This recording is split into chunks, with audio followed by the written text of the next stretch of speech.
எல்ரா இயக்கத்துல தேரே இஷ்க் மைன் படத்துல நடிச்சிருக்காரு தனுஷ். நவம்பர் 28ஆம் தேதி படம் ரிலீஸ் ஆக இருக்குது.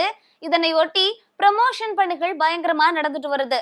தனுஷ் மற்றும் அவங்களோட படக்குழுவினர் மும்முரமா அதுல கலந்து கொண்டு பேசி வரும் விஷயங்கள் எல்லாமே இப்ப கவனத்தை ஈர்த்துட்டு வருது.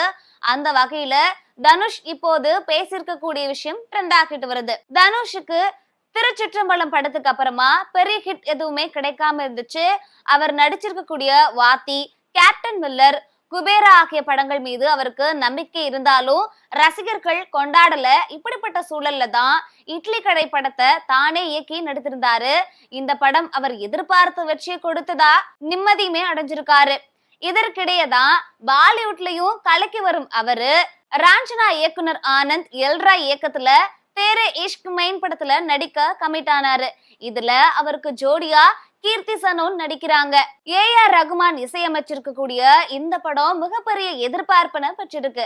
ஏன் அப்படின்னா தனுஷ் ஆனந்த் இணைந்திருந்த ராஞ்சனா மெகா ஹிட் ஆகி இருந்துச்சு. எனவே அதே ரிசல்ட்டை இதுலயும் எதிர்பார்த்திருக்காங்க போல. படத்தோட ட்ரெய்லர் சமீபத்துல வெளியானுச்சு.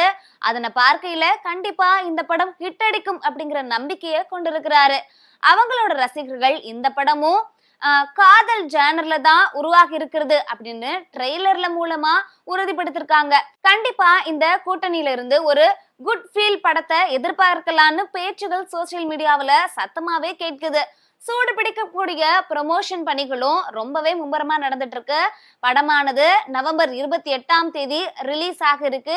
இதனையொட்டி படக்குழு தீவிரமான ப்ரமோஷன்ல ஈடுபட்டுட்டும் வராங்க. சமீபத்துல கூட துபாயில் நடந்த வாட்ச் வீக் அப்படிங்கிற நிகழ்ச்சியில கலந்து கொண்டு ஏராளமான விஷயங்களை பேசியிருந்ததும் குறிப்பிடத்தக்கது.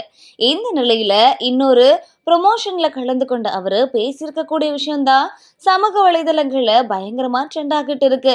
அவர் அந்த ப்ரொமோஷன்ல என்ன சொல்லியிருக்காரு அப்படின்னா, இப்படிப்பட்ட கேரக்டர்ல நடிக்கிறதுக்கு மட்டும் எதுக்கு என்ன கூப்பிடுறீங்க அப்படின்னு சொல்லி இயக்குனர்கிட்ட கேட்டேன்.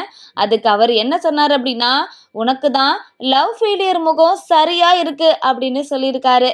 அன்னைக்கு நான் வீட்டுக்கு போய் அதுக்கப்புறம் கண்ணாடியில என்னோட முகத்தை பார்த்துக்கிட்டே இருந்தேன். அவர் அன்னைக்கு கிண்டலா சொன்னாலும் அதனை நான் எனக்கான பாராட்டாவே எடுத்துக்கிட்டேன் அப்படின்னு பகிர்ந்திருக்காரு.